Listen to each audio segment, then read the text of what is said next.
punish them guys. We gotta get people down and kick them, man. Get the motor going. Let's get the motor going. Draw. It's clean, nasty.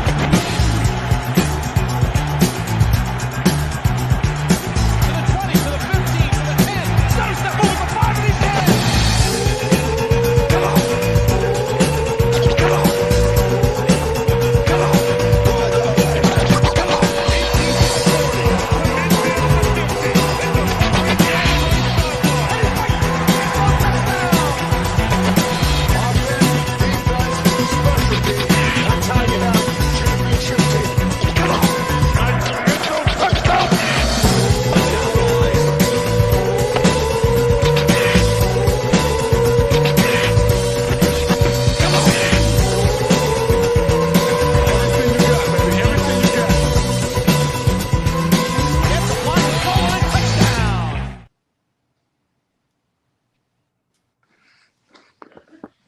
Episode, man. We got our special guest, Mr. Ty Alston, man. How's it going, bro? I know you've been doing amazing content, so how's it going? It was going good, man. Thanks for having me.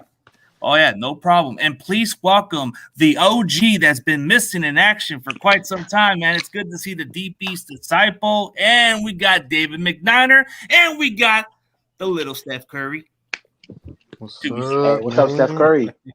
What's up, man? How's everybody going? How everybody doing, man? Oh, yeah, man. Doing Most good. definitely, man. Hey, but let's just give our guests a good introduction, man. Let's tell everybody where they can find your channel and what you do on your platform, man. Yeah, I'm Mr. Ty Alston on Twitter. You can find me there. I got a podcast, the Faithful One-on-One podcast.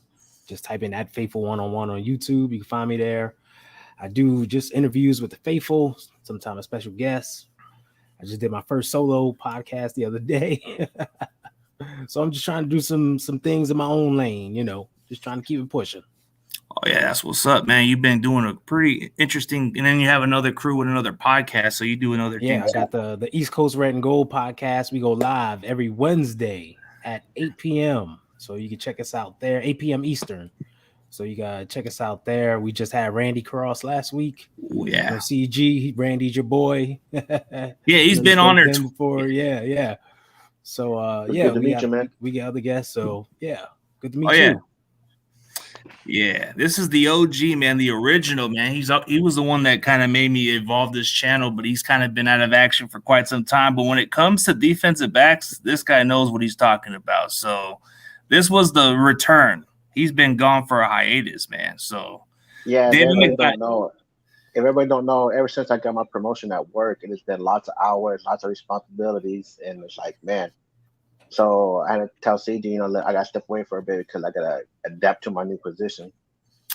Yeah, same thing, dude. I've been kind of working a lot of hours too myself, but I've still been able to adjust a little bit. So, when we look into this upcoming offseason, man, let's just announce this, man. The Niners have a Super Bowl coming up in 2026, man. Levi Stadium's going to host it. I can't wait to go to some of them events.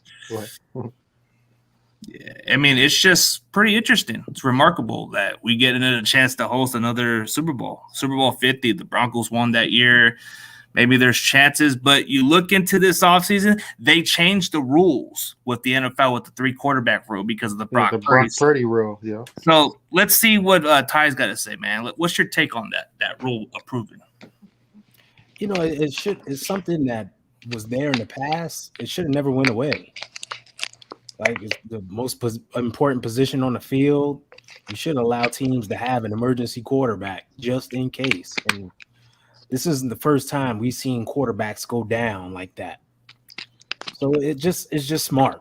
It's just smart, and it's good for the league. So I approve. Yeah, it kind of seemed like a disadvantage, but it is what it is. I mean, like I just thought it was something, and now a bunch of Eagle fans are saying, "Oh, you guys are complaining. You guys are whining about it." Like, dude, a lot of freaking fans complain about certain stuff. Like, what happens if the Eagles did it the other way around? Exactly. Hey, you know what, CG? I have an Eagle fan at work, and he basically told me, it's like, yeah, he'll take the win, but that's not the way he wanted his team to win. Because after we lost Brock Purdy, we're up shit creek. So yeah, I do agree. A lot of Eagle fans are talking shit, but we'll see him.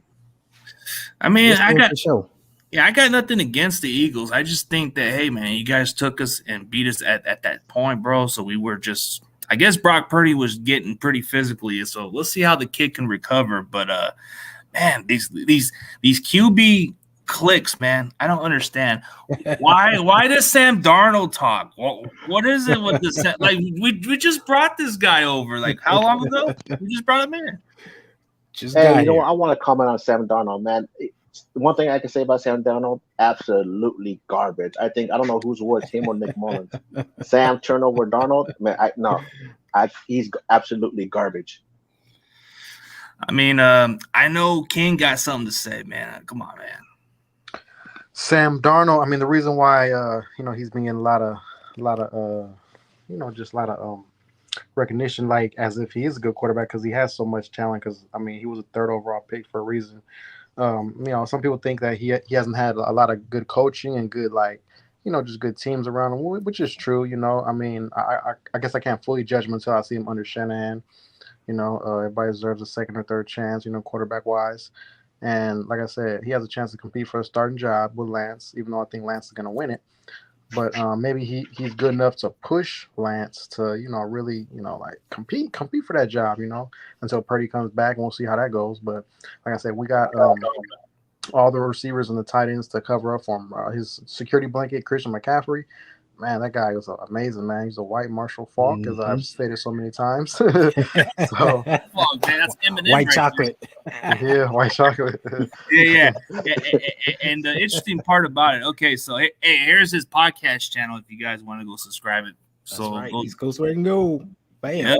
And how's it going, Brian Cope? I see Brian Cope in the comments section. He's always been great on the channel. But hey, we gotta see what David's got to say. He hasn't even said a word. So let's let him say what he's got to say. The rules, he can go by the rule of the Brock Purdy rule, I guess, and then whatever you want to put into the topic, man. I know there's a lot going on. Look, I mean, having a quarterback that's inactive and doesn't count against the roster in uniform, it's not a terrible idea. Especially if your quarterback, like we put a hurt quarterback back in the game, and the guy couldn't throw. Mm-hmm. So it was literally 10 on 11 football at that point, And we all saw what Josh Johnson did. I mean, when it comes to the Sam Darnold thing, he's definitely better than Josh Johnson. He did go 4-2 with the Panthers last year. I don't know who they played in those games, but he did go 4-2 with the Panthers. In our system, with the weapons he has around him, as long as he's not seeing ghosts all over the field, then we'll be all right. Well, that's the number one thing, because on the field, like we all know, Sam Darnold has a great arm. His arm talent is up there. We've seen him throw in the rain during his pro day and all that good stuff. He looks great in shorts. Yep. But come game day, on the field is where he doesn't look good. It's a whole different ballgame. Exactly. So can he get over that hump? And that's the big question mark with him.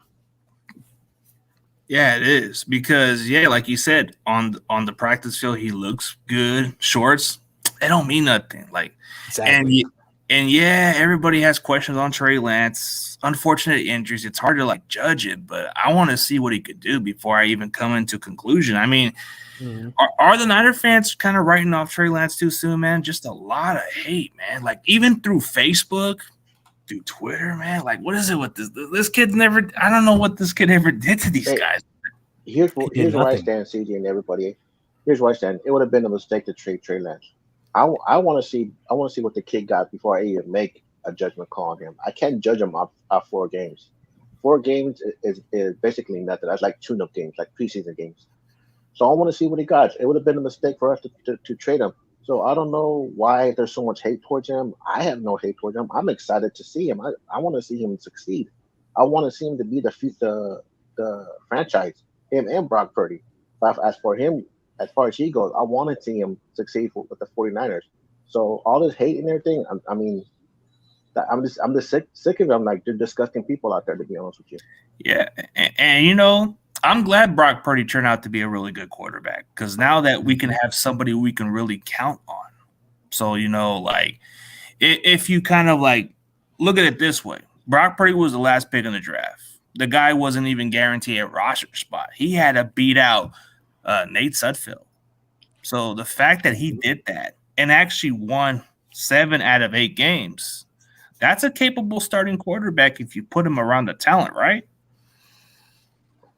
Yeah, Oh, yeah, definitely. I mean, definitely. his biggest test was in a divisional game against the Cowboys. Uh, I think he got. I gave him a B plus on there. I mean, he could have done better, but at least he got the W. That's all that counts. That's the thing. He fell into the perfect storm. I say this all the time. Like he dropped in when the team was rolling. Let's not act like the team just got kickstarted when he took over. We were winning before then. We were on the streak before then. He just fell into the perfect storm and he handled himself well. Kudos to him. You know, but now this is a new season, a new ball game. He's coming off injury. I just hope he comes back healthy and, you know, continues to play well. Yeah, that's I what just we're hope they don't rush him back. That's what I just hope for. They don't Yeah, rush him that's the back. number one Be thing. cautious with them. Like it seems like the timeline gets moved up every time they speak. That's It was where I like was going. he'll be ready week 1. Now he'll be ready training camp. The last time John Lynch said something, he was like that he'll be ready for OTAs. It's like, hold on now. Let's not pump rush all the brakes kid. with the kid. Exactly. And I get it. Like I get that half of our fan base are just excited for Brock and they think the other side is kind of against it. No, we're not against it. We just want him to be at his full 100% at least. I mean, I don't care who's You on can't the rush under a center. quarterback I just back. want that damn six ring so I can go to the parade. That's what I'll Yeah. go for. yeah. I mean, that 6 ring, man. Like, how many times are we going to use that word quest for 6, man? Can we switch up the I'd slogan? never use that, honestly. Maybe it's the slogan that's holding us back at this point, right? Yeah. Dude, Nah, the I quest think for that 6 slogan is over. what George Kittle said. Yeah. Hey, David Yeah. said what he had to say. Let's see what David The got. quest for 6 is over. The It's quest been is dead. gone. It's It's been gone. dead. It's Yeah. take 6 now. Yeah. Take it. There we No go. quest. No quest. Gotta take it. There you go.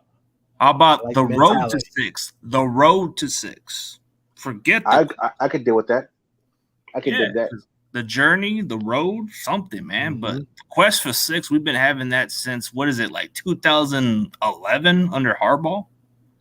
Yeah, man. Pretty much.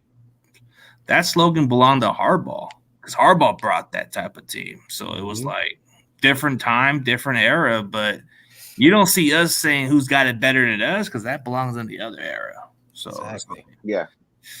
I mean, you look at a lot of the players in the past years, man, this Niners culture, they built off of what they built into. But this previous regime, they have what it takes. It's just accidents after accidents or just mistakes.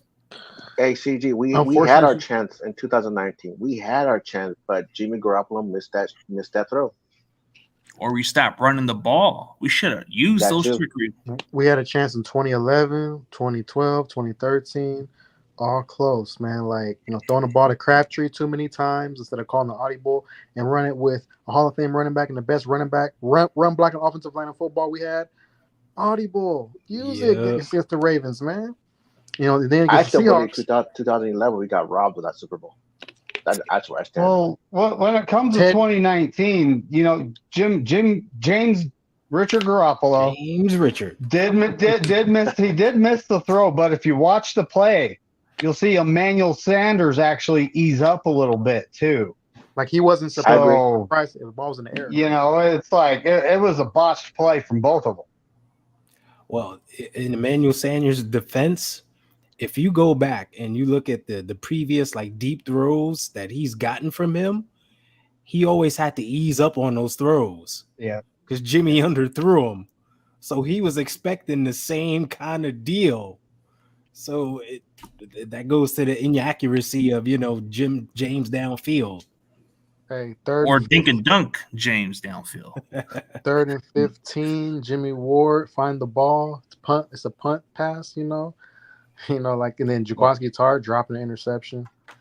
Jeez. Well, hold up. Emmanuel Mosley actually blew his coverage on that 3rd and 16 because they was playing quarters. He was supposed to get back. He jumped the underneath route. That's what left that side of the field so wide open. And we all know Jimmy Ward is not a good cover guy downfield. Oh, we got Dion, man. He's a little late, but hey, he's on the show, man. But hey, we got your boy Ty on the show, man. I know. What's good with man? Ty? I'm good, man. How are you? Man, look at it. Like late in the house, baby. That's what I'm talking about. You know how we do. You better react. Stop playing with me. You part of Light Skin Gang too, man. I feel he's gonna What's throw that up, in there. Dion? Been a while. It has been a while. How you doing, OG? All right, man. Just a lot work, man. Ever since like I tell everybody, ever since my promotion, a lot of responsibilities, a lot of hours to put it in. Hey, look, man. When they put you up there, man, they do ask a lot more of you. It take a lot of your time, man. My job right now, I just moved to 9:30 to 6. I hate that, but it kind of is what it is, and that's gonna be it. Really quick, man. Anybody see the Lomachenko-Haney fight? No, I didn't Robbery. Highway robbery. It should have been a draw at worst and all that. Exactly. I agree. It should have been a draw. I'll tell you this from watching that fight. Haney don't want no smoke with Tank Davis. Don't do it. You're gonna get knocked out because those punches he took from Lomachenko, Davis would have put him to sleep with those. Tank would have knocked him out cold with them joints because he took some serious hits from Lomachenko. So he's got a good chin, but it's different. The one that disappointed me recently was Ryan Garcia. Ryan Garcia really disappointed me recently. No, you know what? I'm gonna say this: the Tanky Garcia fight, really quick, and then we'll get right back to football. I know I came in completely diverting the whole situation. For me, I'll say this for the Ryan Garcia situation. Somebody on Instagram explained it properly. They are a medical doctor, and they said exactly what the fuck happened. That man got a liver shot from hell. And basically that shit shut everything down. Because Garcia said he wanted to get up, but he couldn't. And really quick, Dion, when you get hit really like quick, Dion, that, it's a wrap. Really quick, Dion. It's not so much the liver shot. Yeah, that'll put anybody down. But the sloppiness and the undiscipline is what I was disappointed. Yeah, he should have been more disciplined. I mean, when you going up against my thing is when you going up against a knockout artist, you have to be careful. You know the reason why Floyd never lost? Because he was the greatest defensive fighter of all time. Mm-hmm. He knew how to avoid everything you were throwing at him. He understood that. So I give Floyd that title. He is the greatest defensive boxer ever. He is not the greatest fighter ever, because there's a difference. But he is the greatest defensive boxer of all time. He's the greatest boxer of all time. That man had a strategy that couldn't be beat. But I can't give him, he's not the greatest fighter, because Floyd was knocking people out early in his career. Later in his career, Floyd went to consistent decisions. You didn't see him knock people out. He was just like, look, man, I'm finna go out here and get this money. Y'all gonna pay me, and I'm gonna call it a day. And Tank is like, I'm gonna go out here and get this money. Y'all gonna pay me, but I'm gonna knock somebody the fuck out while I do it. Just like a Deontay Wilder, big hitter. The only difference is Tank can box. Deontay Wilder doesn't really necessarily box like that. He just goes for the kill. He sets you up for that one shot. If he I'm telling you right now, if he just learned how to actually box, Deontay Wilder would be fucking unstoppable. But you can't do that if you're always looking for the haymaker, because what happens when you do that? You can get caught real easily. Mm-hmm. I understand calculating your punches, but when you just looking to just swing for the fences, it don't work. It's like a baseball player trying to hit a home run. You're going to strike out. You know what I'm saying? You guaranteed if you're trying to swing for the fences every time, you can forget it. You know what I'm saying? But on the subject of football, man, OTA started today. All I want right now is Trey Lance to be the number one guy, and for Sam Darnold to be the backup, and for Brock Purdy just to be watching. and I want people to relax and allow Trey Lance to go out there and do his thing. The man was training with Patrick Mahomes. And Josh Allen. And Josh Allen. So you can't tell me that he and from what I hear, they say he cleaned up his release, motion, everything. So if you're doing all of those things, that tells you this kid has an appetite for greatness. And Patrick Mahomes said that this dude has untapped potential. And I love that. So my thing is, a lot of people have been asking me, because I've said this before, anybody else with Kyle Shanahan's record would have been fired a long time ago. And I'm just keeping that a buck. And somebody said, well, who would you put as his replacement? Well, there's a guy who used to work with Patrick Mahomes. He's currently an offensive coordinator in Washington. His name Eric. If you put Eric Bieniemy with Trey Lance, I think that's an immediate just explosion of talent. The reason being, because he knows how to let the man throw the ball. Kyle want to run him into the damn ground and do all this other shit when you could just let him throw. Let him be the guy he is. Kyle, I'm going to tell you right now, Kyle Shanahan's dream quarterback is not Kirk Cousins, contrary to popular belief. It's Josh Allen. Yep. And I'll tell you why. He's the best of both fucking worlds, and I don't have to do anything. I can draw up the plays for him. He can bootleg the shit out of stuff. If he sees something going, he can go away. Could you imagine Josh Allen with the running game of the 49ers? Because in Buffalo, he got no running backs over there. He has none. They ain't had a running game since he's been there. I don't think there's been a running back that's top 1,000 yards at all. But what I'm saying is, if you look at the type of quarterback that Kyle Shanahan wants, he would love to have a Josh Allen. Why? He can stand in the pocket and make the throws. He has a ridiculously huge arm. And he's great at running, and he doesn't get injured when he runs for the most part. Yeah, you wouldn't want to see him take those hits, but he's a big boy. His body 240. I've watched Josh Allen. Big I watched him at Fireball too over the years. I mean, he lived like 45 minutes from my neighborhood, so it's like. But I mean, I don't know what y'all think about that, but me personally, I feel like that's Kyle's favorite quarterback, and he just doesn't say it. COVID year, he did say that. Yeah, I honestly feel like if you allow Trey Lance to have the same playbook that Jimmy and Brock got, this offense can go to levels you wouldn't imagine. And let me tell y'all something. A lot of people were making a lot of noise about Ja'Cory Pearson. Here's the thing. I've been up on Jay Peasy since watching Destroying. So a lot of people don't know about Destroying, and I still have no idea why. This guy's got millions of followers on YouTube. Young man who was at school down in Florida. God damn it. USF, I think. And he wound up having to choose YouTube over his football career for some NCAA bullshit. Besides the point. But he's been putting that dude on forever. And then he goes out there in the XFL, shines, and then you see him in the 49ers uniform baking somebody. And then they didn't sign him. My thing is, how does the NFL consistently pass on talent like this and think that that's okay? We got some bums in fucking camp right now. I guarantee you that probably don't have half the talent that Peasy has. And I've watched this dude barbecue bake cats consistently. Like every time they do those ones, he'll be there and he will be out there and just be murdering cats. So it's just like one thing about Pearson.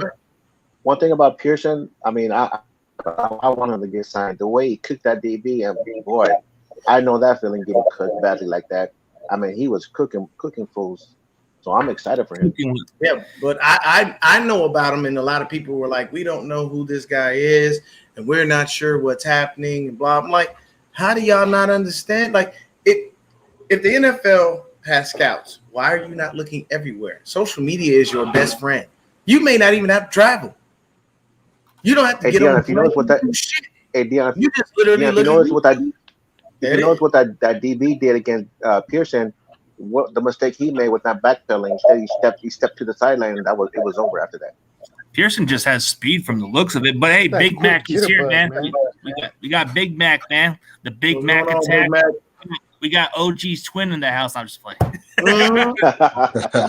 Those OG could be family, huh? They like. Hey, no, but actually, Brian thought that was Mac at first, and I said, no, that's OG. It's because we shave our heads, huh? Hell yeah. Oh yeah, Chicano style. I'll get there when I actually lose all of it. You know the funny thing? They do look like twins, huh? You got all three bald-headed dudes in the middle right now. I know, right? They lined up. Right in the middle. Lined up. Yeah. I see that. Yeah. And then we got Steph Curry's little minion right there on the other side. Yeah, King man, is bald too. Yep. I'm bald. Mine's a little smaller though, but yeah, I'm bald. Jock Pearson, man, he's a quick jitterbug dude, man. He might be a little gadget player. I think he's more of a camp body unless he proves otherwise. I think he has a good chance for sure. But it's just we have too many damn stacked receivers. We would have to try to push him on to at least a practice squad because don't put Peasy on the practice squad. I am telling you right now. You know what you do? You scare the shit out of the NFL. You sign that young man. He's not going to cost you. He ain't going to cost you a lot of money. He's not. He going to cost you a minimum. So you know what you do? You sign him and you let him bake everyone. And you know what you do? Put him and Debo in a nice little package together. Gadget plays. Gadget plays. Like that. Gadget. The NFL won't see it coming. Shanahan, you missed your creative mind and all the other stuff you are. All you have to do is figure. I mean, I'm never going to disrespect another human being by calling them a toy. It's just a figure of speech.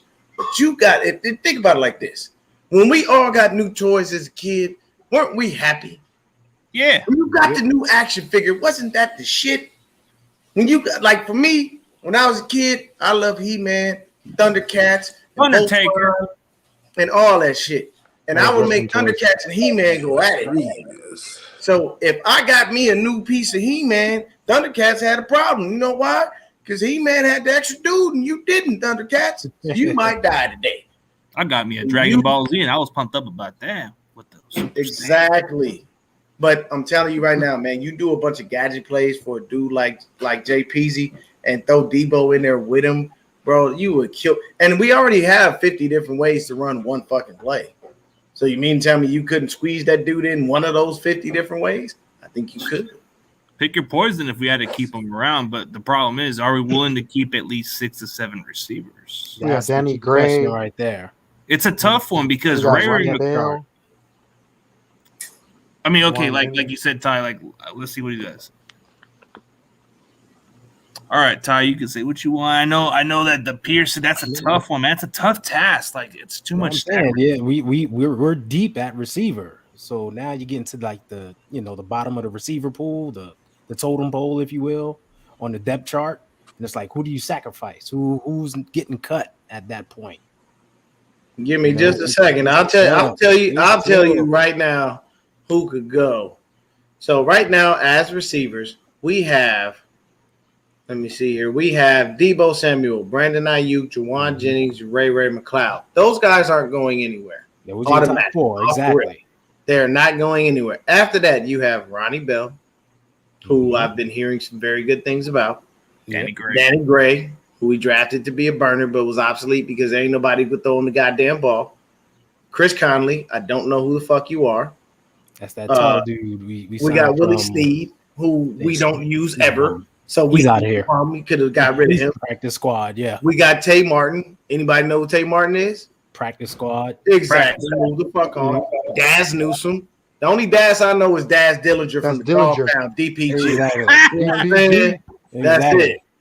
And then we got Shea Wyatt. I don't know who the fuck that is.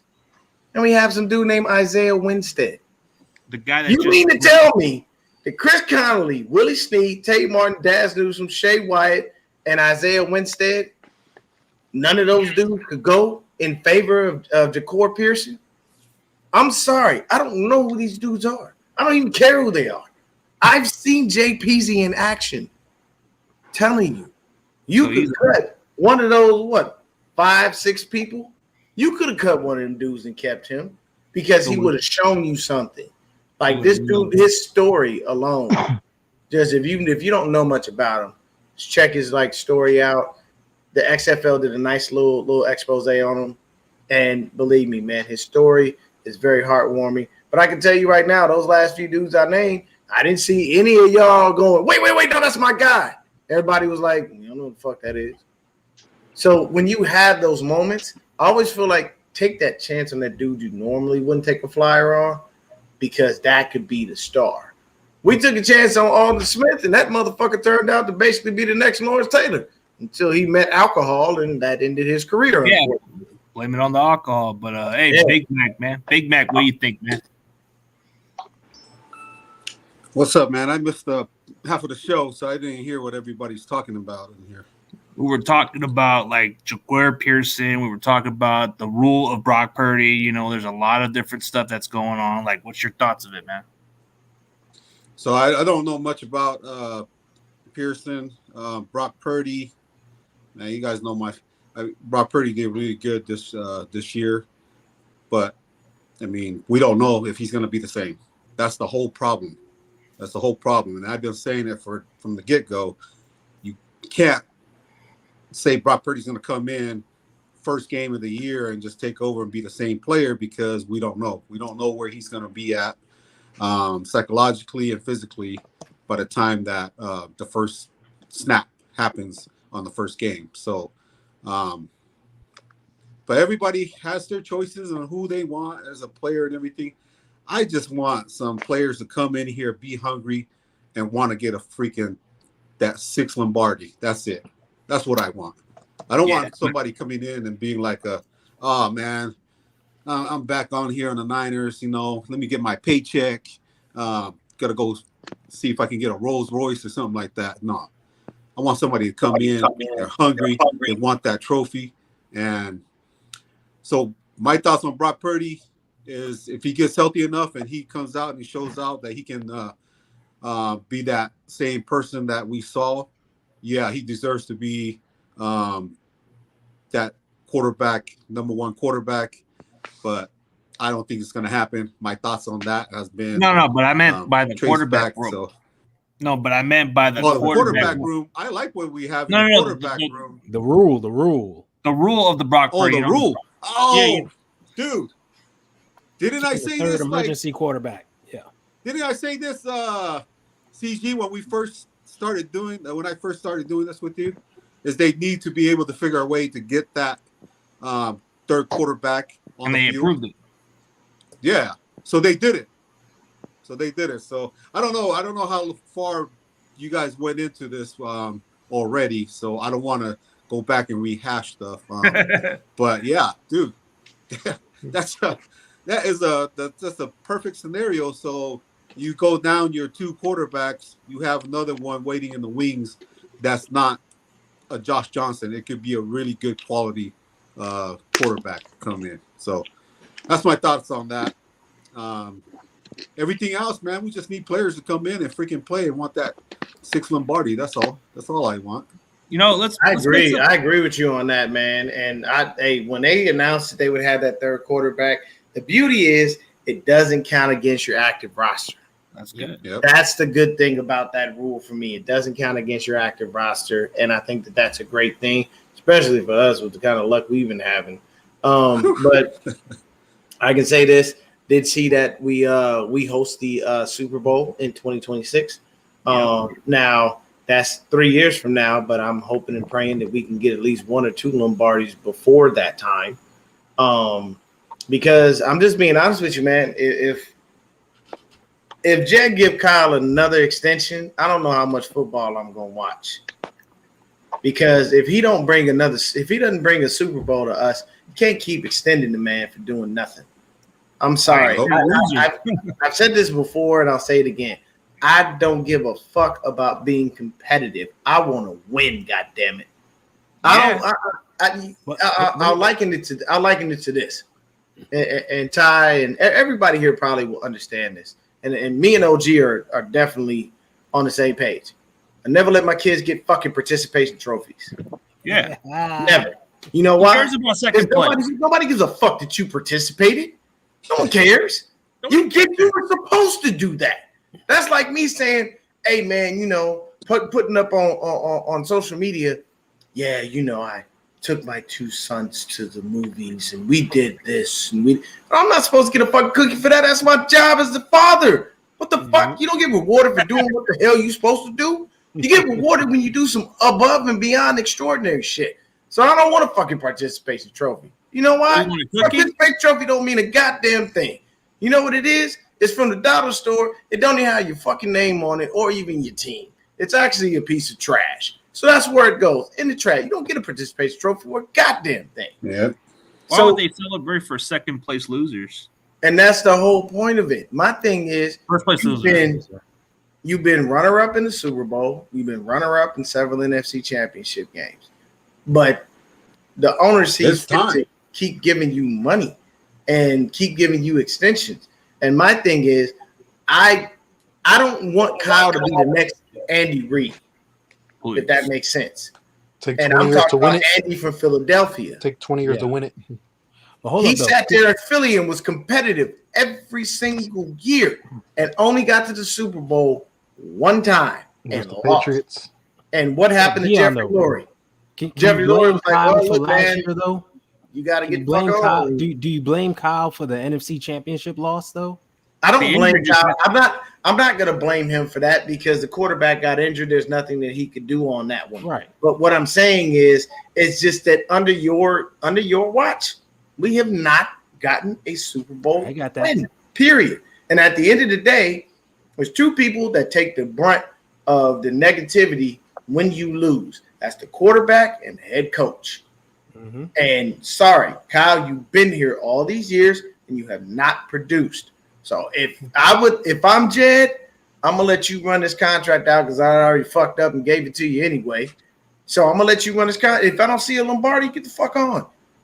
I'll bring Eric Bieniemy in here and turn Trey Lance into the next Patrick Mahomes. Not gonna hurt my feelings, but it just doesn't make sense to me how you consistently do that. Ooh, now this is a debate. Yeah, buddy. All right, he slid that. Look, you see how he transitioned right into it. All right. I know that. I think CG is a Latu guy. No, he's the Brady Willis guy. I'm a Cameron Latu guy. I got my answer. I got my answer on this. Me and Mac are on a different level, but I do like Latu in some ways. But I mean, I think Brady Willis is all versatility, man. There's something there, but I know. But hey, OG, what do you think of these tight ends that we drafted, man? Like, it's going to be a pretty interesting battle. I'm not too familiar with both of them, but I've been hearing a lot of good things about Willis. They're comparing him to the next George Kittle. I like to see that. Yeah. Oh, this is the funniest name right here. Dink and Dunk Creator. And that's got to be the coolest name by far. Just Dink and Dunk. like a Jimmy Garoppolo channel, right? I know what. Hey, by the way, Raider fans, have fun with that piece of trash. Yeah, oh, man. For real. They're gonna go through what we went through. Hey man, one of my best friends is a Raider fan, man, and he looked at me. He was like, "Why the fuck did he come here?" I was like, "I'll talk to Josh. That was that. Hey, that was all Josh Daniels. You know it was all him." And and the Raiders defense is still trash. They always have a bad defense, man. Bad issues. Hey, but the tight end I like the most is Braden Willis. You know, he has a good height. He led the college football in breaking tackles percentage, missed tackles percentage. Mm-hmm. You know, kind of like he's another yak boy. He got that yak. Another yak bro. For real. And then that's what he got from he's gonna learn even more from Kittle because I know he's gonna go to tight end U. Same with Latu. So if I had to pick Braden Willis, he's a versatile guy. He'd probably be like he probably play some fullback too, man. Like if you check ever got like injured, he can take over. He can play him big slot guy, inline tight end. I think he's gonna be a dynamo, like 7th round pick, a la Juwan Jennings, 7th round pick, Brock Purdy, 7th round pick. That's what he's gonna be at the tight end position. So I'm high on him. I think his energy kind of gives you that Juwan Jennings type vibe because he's a tight end version of him. Just imagine Juwan Jennings at 240. Yep. Just at 240 pounds. Just imagine Jennings at that weight. Yep. Yeah. Yeah, I have to say, the tight end room for me is a little too crowded for my liking. We got too many of them. And I get that you got to have people in camp and stuff, but this is just flat out ridiculous. I think we got like 6 tight ends in camp right now. This is driving me absolutely insane, if I'm not mistaken. Let me double check real quick because I have all of the. We got George Kittle, Charlie Warner, Cameron Latou, Braden Willis, Ross Dwelly, and Troy Fumagalli.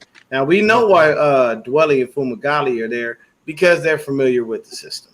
Yeah. And then Braden Willis. Say again. And they're practice squad candidates, those two. Yeah. Me, to be honest with you, I look at it like this. I think they brought in Latou and Willis to basically compete for the backup tight end job. They don't like what they see in Warner. We all know that Dwelly is a liability in blocking. And we all know that Troy Fumagalli is pretty much irrelevant. But that's just what I thought. I think they brought one of those 2 dudes in to see, hey, let me see what you got in preseason. Let me see who's going to show up and show out, who's going to give me what I'm looking for, because we all know that George Kittle does get injured, unfortunately, and we have to have a viable backup that can still do the blocking and pass catching that, Kyle does like when he comes to his tight ends, although he's been using George as a blocker more. So his salary is starting to look a little weird because I don't understand how you pay a blocking tight end that kind of fucking money. But luckily he had Brock Purdy to come in later in the year and almost all but resurrect him. So what do you think, Dave? You've been a little quiet, my brother. What do you think about this tight end situation? I think Dwelly has a spot in the unemployment line waiting for him. so he's got one too. But at this point, I think Latou, he played linebacker the first 2 years of his college career and then switched to tight end for the last 2. So I've been thinking that a lot of these guys we've picked up in free agency and the draft have been to help fix that special teams coverage unit, including Jake Moody. He's going to kick more touchbacks, But our tight end room, I actually do like this Braden Willis kid. I've been watching a lot of tape on him, and he could be like Juice Check. This is his last year. Let's be honest. We have an opt out after this year, and why are we paying him $5 million when we have a guy like Braden Willis who can come in and do everything he does and then some, sitting on the bench. So, the tight end room just got interesting with Braden Willis. Latou is more of a project. We'll see how he pans out in a couple of years. All right, so Big Mac, if Latou is your guy, what's your rebuttal to such? So I've heard like everybody talking like about just like that projects and stuff like that, like David was saying, like everybody's talking like that, right? Yeah. So I don't look at it that way. I look at they brought Latou in for a specific reason, and that's your first downs and your touchdowns in the red zone, and they need a touchdown. They can get him he can get a quick 10 yards, first downs, pretty easy. Braden Willis, he reminds me a lot of who's the guy that we had before with Davis? Delaney Walker. Delaney Walker. Yeah. He reminds me so much of Delaney Walker that he can do just about anything and coming out of the backfield. He can block, he can catch, he can, break and go downfield quickly. So I look at 2 different tight ends that we got. We got 2 different guys that we can put in the system. That what are people going to do? I mean, we already have a group that is going to be hard for people to cover. Now you bring in 2 guys, they think, oh, Latou's in here to block. The next thing you know, he's rounding downfield 20, 30 yards with nobody even to cover him because they're trying to cover somebody else. Braden Willis comes in and different packages. I just think Kyle Shanahan or whoever picked these 2 picked them for a specific reason to give headaches to defenses all across the NFL. Plus with George Kittle, those other 2 guys, Warner and what's his name? I don't think too much of them. I never thought too much of them when they got him. I always like scratched my head why they were even here, Dwelly and Warner. I was like, what? Why are they even on the team, right? So from the beginning, so when they picked them, I didn't like them, but I like these two coming in paired with George Kittle because there's so much different things that they can do with them. Yeah. Hey, go ahead. No, but I agree with what you said about Latu. He does add a lot in the red zone. He's not going to be the kind of guy that's going to give you the big time plays, but he's only had like what is it, like a 60-yard type play where he almost got a touchdown, but that was on a weird play. Yeah. But he was a linebacker in high school and then a defensive end at Alabama, and then they turned him into a tight end. Yeah. So that's the But let's see what King got to say, man, before we. Oh yeah, I remember I told you guys before that draft. I said, yeah, Niners should draft two tight ends, and Deion was like, nah, we shouldn't. And then look, we did. So I just want to throw that in there. But yeah, man. we actually called it. We both called it for that. Yeah, we did. Yeah. I'm one of those people. I don't like investing in positions that are already solidified and like over investing in certain things. I mean, don't get me wrong. We didn't have a bunch of holes that we truthfully had to address in this past draft. Maybe another good DB opposite, outside of Mooney and Demo, you know what I'm saying? But honestly, man, I'm intrigued to see what these defensive backs do under Steve Wilkes' tutelage. And I want people to show out. And I'm going to go out on a limb here, and I'm going to fight for the same guy I fought for last year. I'm going to tell y'all, if they just give Womack the opportunity, Steve Wilkes got his hands on him. That young man already has he's got the speed, he's got the intelligence, the football know-how. He's a ball hawk. If you just let Wilkes come in and fine-tune him, I think Sam Womack could be a dope-ass defensive back just in general, let alone a nickel. And I know a lot of people are pretty much giving that to Isaiah Oliver. But I'm telling you right now, man, there's going to be lots of competition in camp. And I think, honestly, that nickel spot is going to be where everything. Now, the one person that I feel bad for, I do and I don't, is Ambry Thomas. I don't feel bad for him.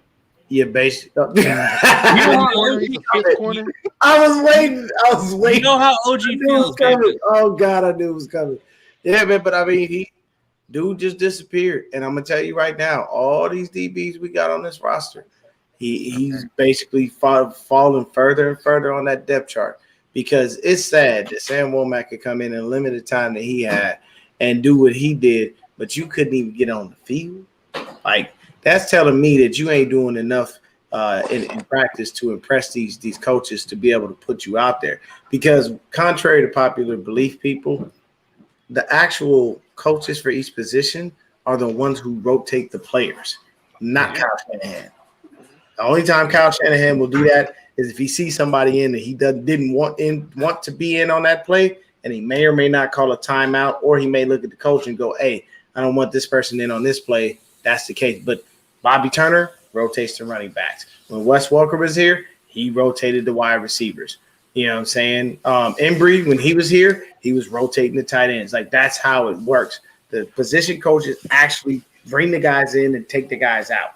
That's what they do. Kaseric, that defensive line, all that fluctuation, that's him. All him. That's all him. 100%. That wasn't D'Amico. That wasn't Rott. That wasn't Salah.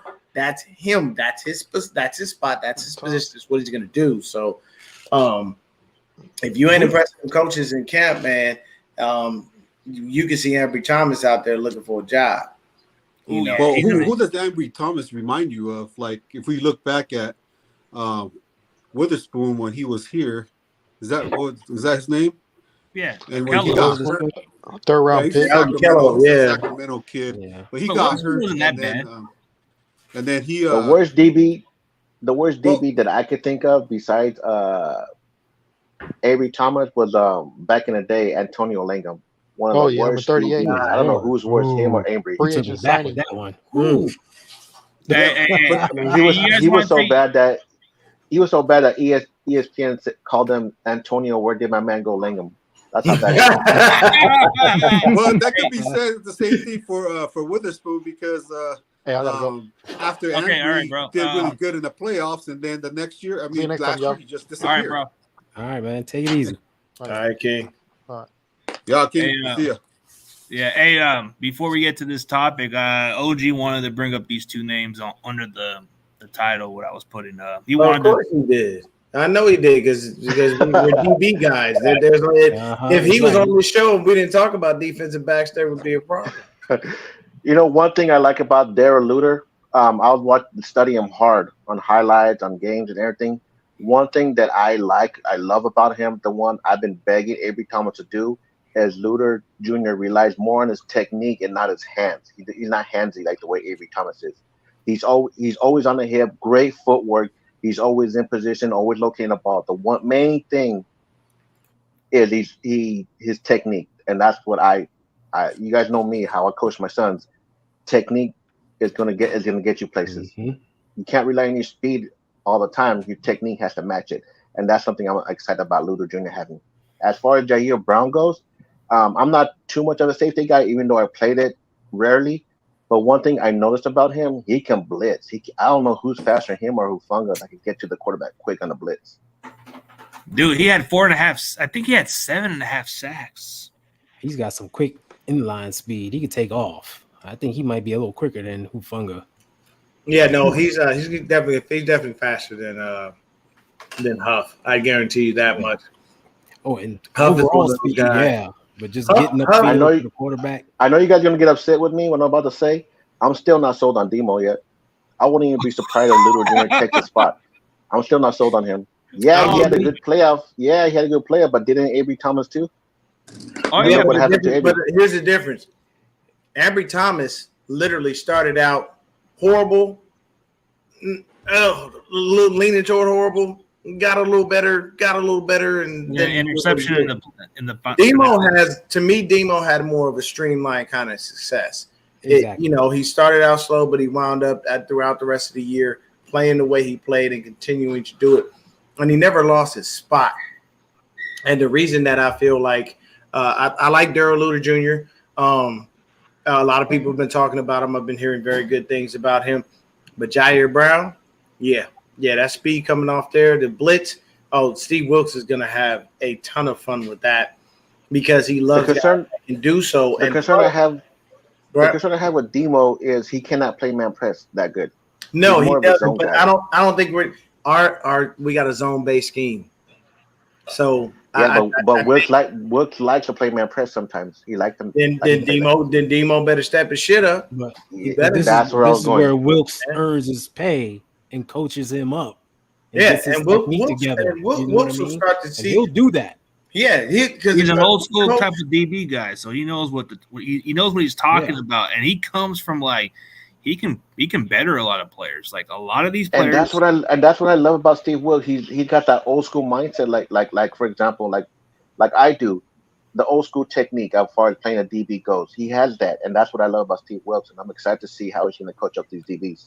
Yeah, I really am excited myself. I hope that these guys shine and, shine like no other under his tutelage. I hope that he takes them to heights that they've never even seen and that he continues to help them blossom and grow. I think that I'm not on camera.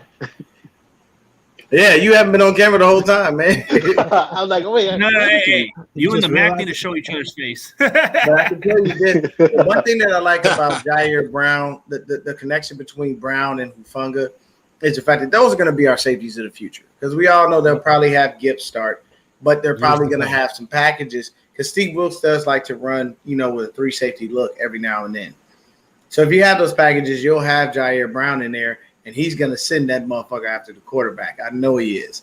So the cool thing is I think that Brown is another dude where he has great game speed.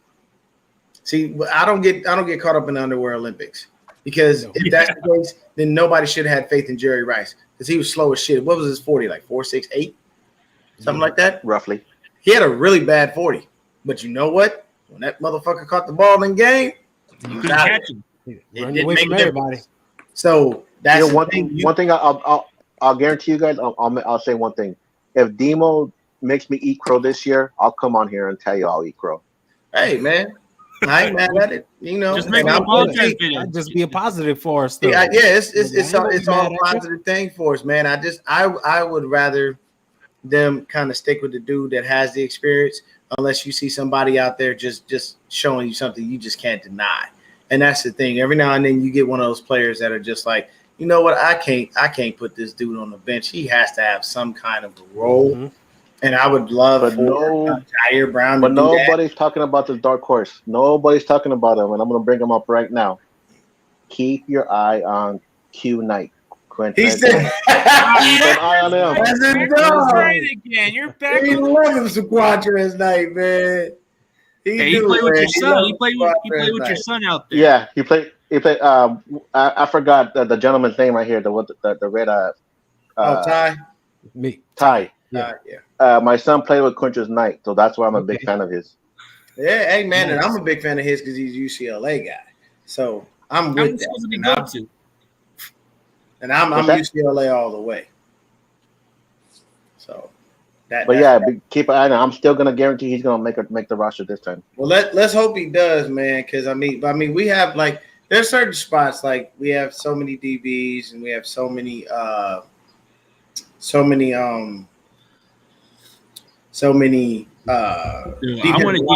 defensive linemen. Sorry, Defensive linemen, lost my yeah. train of thought. Yeah, I'm gonna give you. linemen. I'm gonna tell you right now. This for me is the key to our success. If we could do this one simple thing, our defensive line would wind up being unstoppable and undeniable. There's one person that still exists, Yannick Ngakoue. Sign him. Damn it. If you put a defensive line together with Yannick, Eric, Javon, and Nick, good night to offensive lines. Good night to the quarterback. All I'm saying, because you cannot double Bosa and leave Javon alone. You can't double Javon, leave Bosa alone. You can't double Eric and leave those other two alone. And you for damn sure can't double Yannick and then leave everybody else free. Like you don't have an option.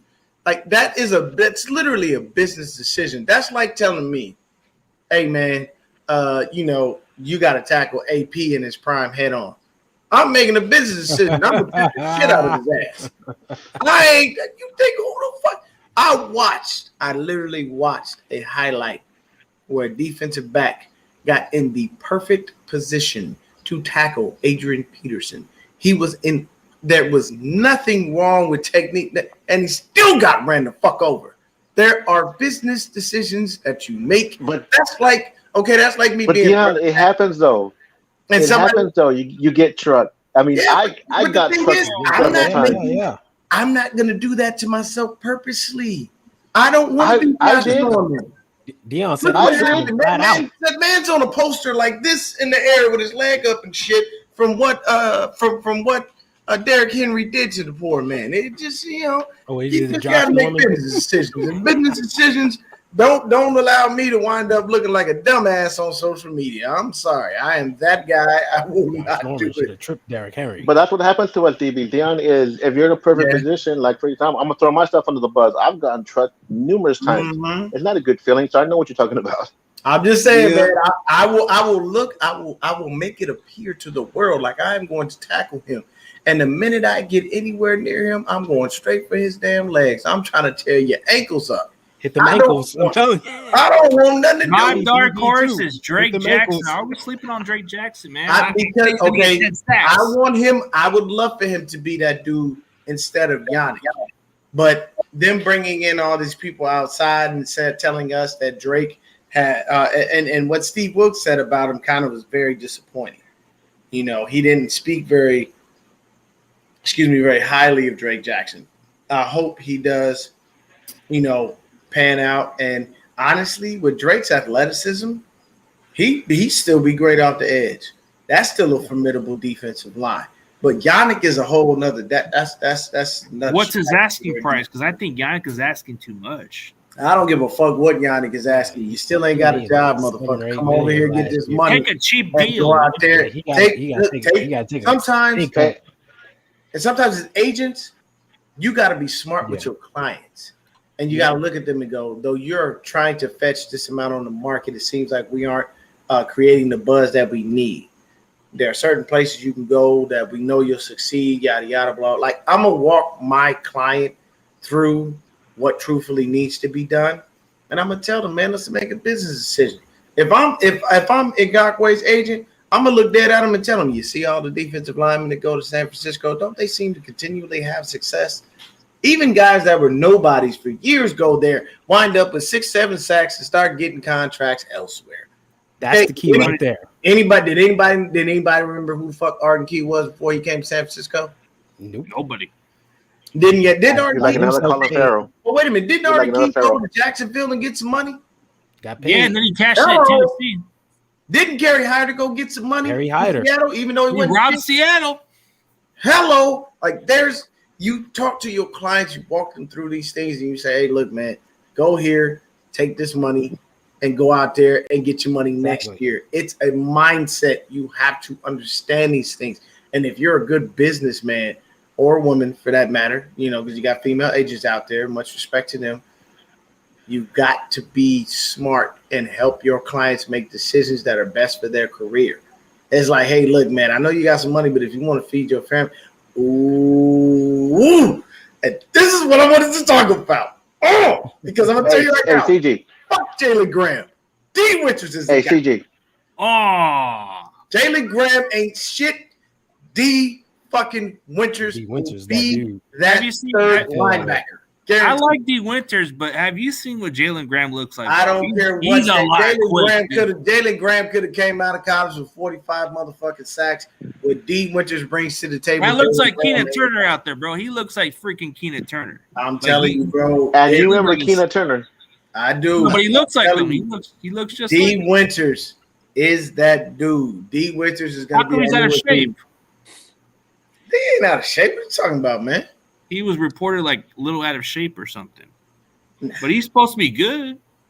I'm telling you right now, D. Winters is going to go out there and show everybody why he was picked, man. That kid has got it. He has got that it factor for me. This is my guy out of our draft class that I expect a lot from. Don't sleep on Jalen Graham. I'm telling you, this guy. I mean, I like it. I've seen the highlights. He's nice, but I can't. Quick reaction off the line of scrimmage, bro. I saw what D. Winters was doing, man, and he's my type of linebacker, man. Sideline to sideline guy, cover, he can do everything. And I just feel like this team is built up of players who are multifaceted, and you can't even be on the damn team if you can't do that. Hell, I think the offensive linemen have to literally know how to play tackle and guard just to make the fucking squad. Like even if you were just exclusively a tackle, because what do you notice about offensive lineman versatility outside of Trent Williams? What's going on, OG? Hey, I gotta get going. Gotta take my dogs outside. All right, man. We got. All right, see you guys. Nice to meet everybody. See everybody. All right, man. Hey, we got CarCast. All right, man. All right, Moses, take it easy, bro. Yeah, I gotta go too, even though I came in late. It's all right, man. It's all good, but we can go for a little while, then we can just call it whatever. Oh, I think Ty's going. But hey, we had a good chit chat. But yeah, I'm telling you guys, don't sleep on Jalen Graham. I'm telling you this. I mean, D. Winters is good because he has that speed type of game. He's undersized. I like the both of them, but I'm telling you, Jalen Graham plays a lot fast. Like, even though he's, what is it, like 220 or something? But he covers freaking good. Watch some of the breakdowns from John Chapman. He shows you what the guy does really well. I'll check it out. I'll definitely check it out. But I don't know, man. I'm one of those guys when I lock in and I'm sold on somebody, I put a lot of faith into him. You gotta watch CarCast. CarCast. Is he there? Guess he's sleeping. Oh, what's going on, bro? What's going on? He was funny over there talking muted and shit. It's all good, man. Hey, we just had a little all-star group for a while. Oh yeah, I just heard you guys, debating about these two guys, but I like the Kalen LeBourne, and I want to look forward to obviously D. Winters for whatever Dion said. I think he's the next Dre Greenlaw. He's a really good sideline to sideline guy. He's really quick. More like Quan Alexander. Yeah, he brings that Quan Alexander energy, but like physicality wise, I think he's the next Dre Greenlaw, but that's just my opinion. So I'm really looking forward to D Winters. I really like Darryl Luther, man. He's got those long arms. You know, he's really lengthy. He can cover really well, really fast, quick. I like him, man. He's really good. So I'm just looking forward to these OTA matchups and getting more into OTA. I'm trying to really look into who gets more of the quarterback reps. I know we're talking about the rookies, but I'm really keeping an eye on that. Because now the NFL, they came up with a rule where you can have 3 active rosters on game day. But it looks like it's going to be Trey, Darnold, barring Purdy, like depending on his injury timeline, stuff like that. So like, I mean, what do you guys think of this new rule? 'Cause, it's really interesting. It's going to get a lot of people paid, especially the third stringers on different teams. I love it. For me personally, I love it strictly based on the fact of look at what happened to us in the NFC Championship game, and we could have another guy. I mean, it's not to say that Philly wouldn't have injured that dude too, but I just say I love it. And the cool thing is it doesn't count against your actual active roster on that day. So it works out for me. And to be honest with you, I think it's going to be Trey and Sam until Brock is healed properly. I honestly don't think that he's going to wind up healing as fast as everyone thinks and be ready for week 1.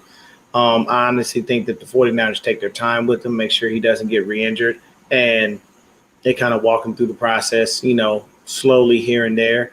And to be honest with you, the only way Brock starts week 1 is if he's fully healthy and they haven't seen enough from Trey and or Sam to carry them for a few games while they decide to put Brock on the PUP. But me personally, I would love to see Lance get out there and ball, and I want him to continue to ball. And we just can't get off to a slow start, because if we do, then you can kiss that goodbye for Trey Lance. They'll run right back to Brock Purdy in seconds. Yeah, that's the problem right there. They need to let the kid develop.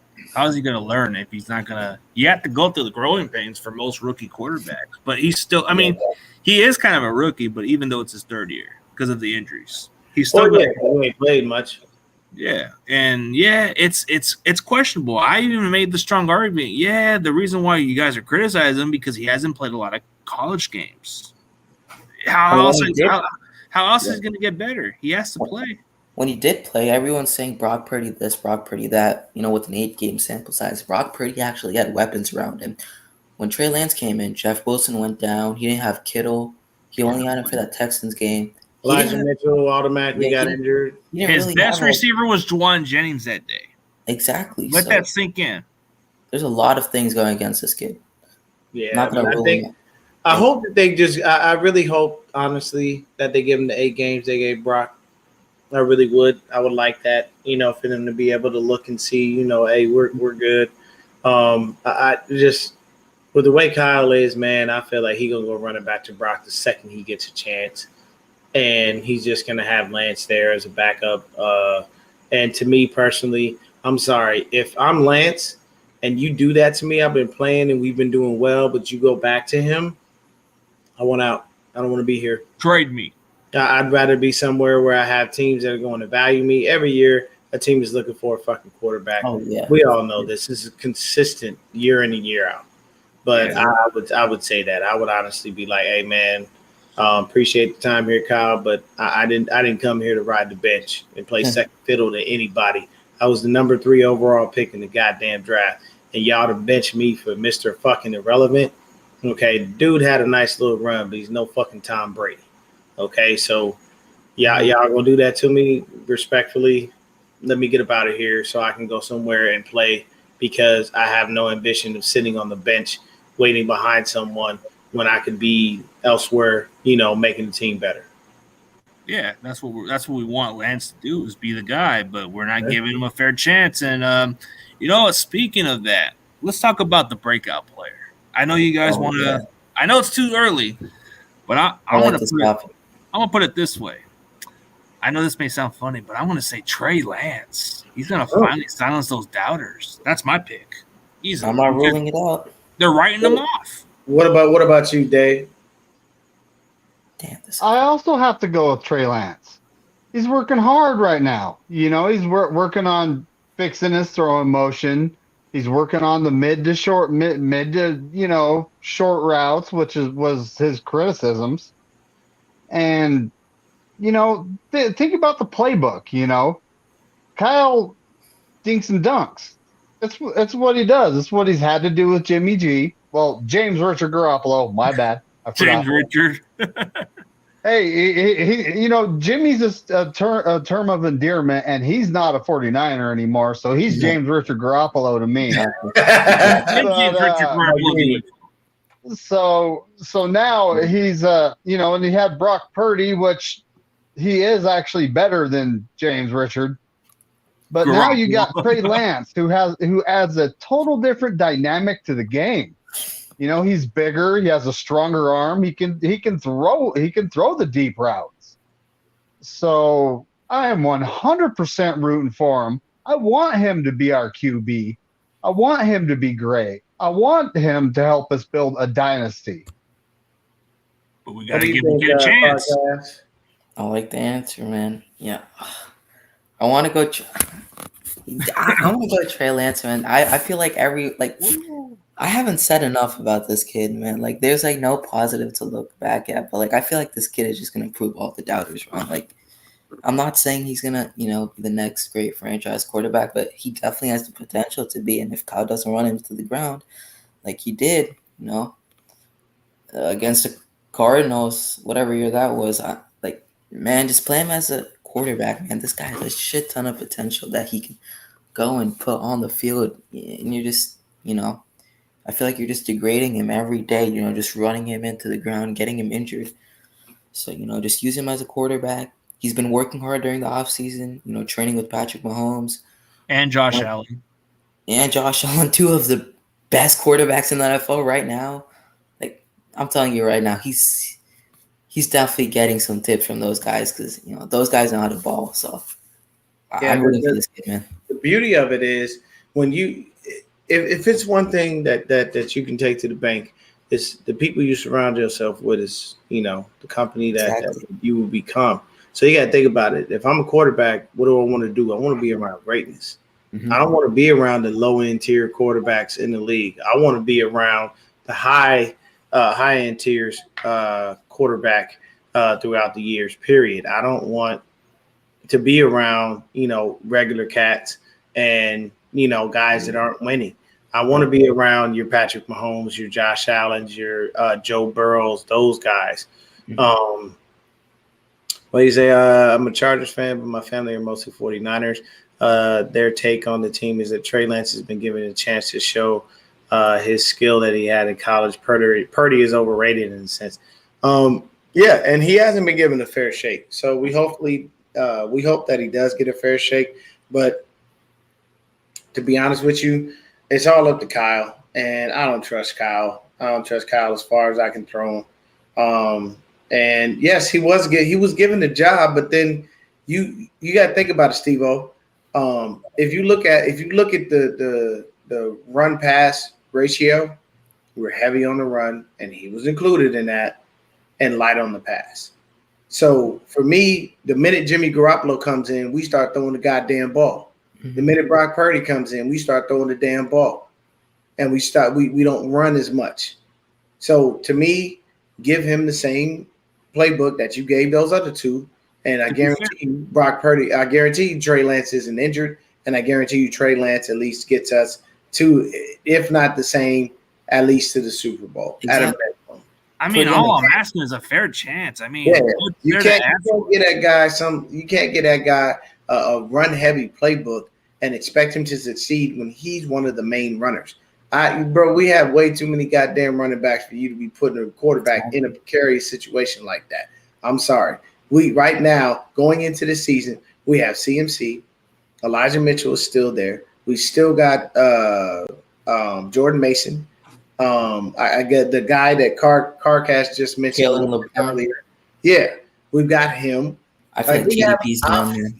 And it to me, it's got to be better.